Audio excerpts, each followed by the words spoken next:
Hey, this is Mayor Craig Ford for Mayor's Minute of this week, July the 4th. First of all, we want to thank you and wish you a happy 4th of July. Just to remind you, we have a fireworks show July the 4th at 9 p.m. and the food trucks will be located at the venue starting at 7 p.m. So we got a lot of activity going on here in Gadsden. Unfortunately, I'm not sure when you're going to view this, but we had a major storm here yesterday, which was Sunday, July the 2nd. We had over 217 calls that came into dispatch. So we called in everybody we had, personnel that was not out of town on vacation, had them come in. We've still been clearing trees. Today's July the 3rd. We were notified.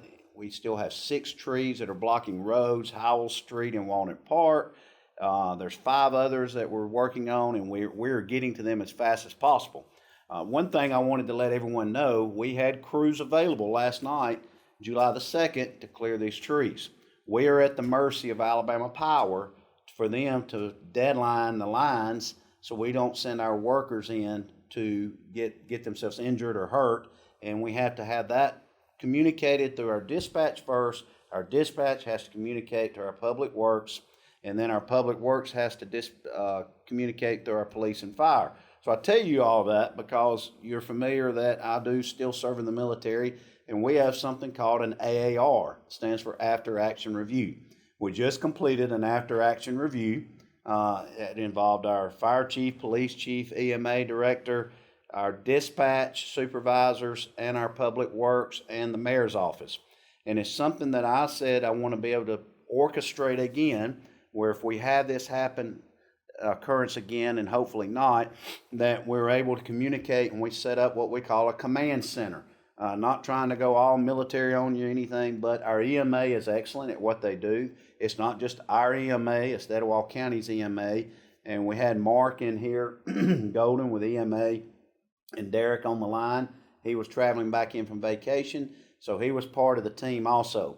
We're going to set up a mock drill in July, and then we're going to also go tour the facility, Alabama National Guard headquarters, hopefully in Montgomery, July the 17th, to be able to go see their headquarters, or what we call a TOC, a TOC, or an EOC, which is just a simple name, a command center. So we have protocol now, and we have something called SOP, Standard Operating Procedures, that we're going to follow as a city to be able to get to you faster, more efficiently, and effectively. And we're going to remove trees, police calls, fire calls. But we had a lot of individuals last night that were on oxygen, and their power was down, and they were running out of oxygen. So the fire chief did a wonderful job of making sure we're running low on oxygen tanks, and we're doing a backup now, an MOU, and Memorandum of Understanding. I try not to get all these acronyms, but where we can have a plan of action to be able to take care of our people that reside in Gadsden, and we want to make sure you're taken care of. So to make it all short and sweet, we're coming up with a new plan for you, Gadsden, to make us be able to work better, communicate better. We have to develop better lines of communication with our utility services, especially our power company, our Spire, and also our cable companies, because when they go out to a line, sometimes they don't know which one is the power line. So they have to communicate, and we have to all be on one accord. So our command center will be located here at the current City Hall. When we move City Hall, we have a new place. We're going to have our new command center, and we'll be able to take care of you in a better way. I want to say this. However, this is our first experience as a mayor's office and me dealing with this situation like we had yesterday with 217 calls coming in. It was a freak of nature. All of a sudden we had straight line winds, or we possibly had an F1 tornado. We don't know. We had people tell us they saw funnel clouds. We had some people tell us it was straight line winds. All I know was there was a ton of damage in Gadsden that needed attention, and we had a lot of individuals that needed assistance. We had a family of 5 trapped in a home.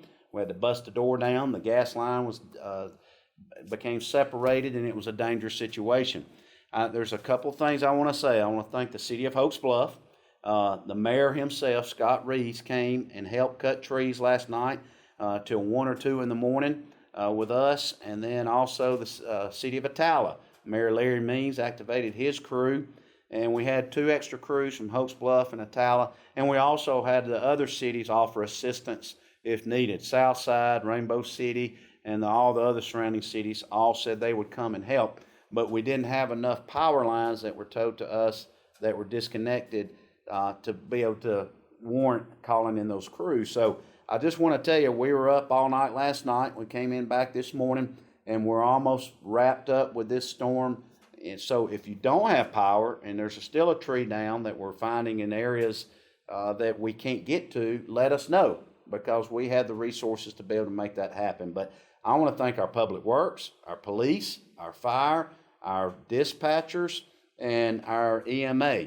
I want to especially thank our dispatchers. Sometimes they go unnoticed and people don't know where they are or what they do. They're the people that answer the 911 call, and they sit in the basement. And I spent some time with them yesterday and today to learn more about them. I take the blame. I hadn't gotten to know them as good as I should have. But it is a group of people that sit down in that basement that work 12-hour shifts, and sometimes they work longer than 12-hour shifts because we're 5 people short. I will tell you this, if you're looking for a job, we send you off to training. It's 5 months, and we're looking to hire 5 additional dispatchers. So we would love to have you apply. But I want to thank Rachel and the dispatcher supervisors and all the other dispatchers for what they do. So I'll leave it at that. This is Craig Ford, the Mayor's Minute, and thank you and happy 4th of July.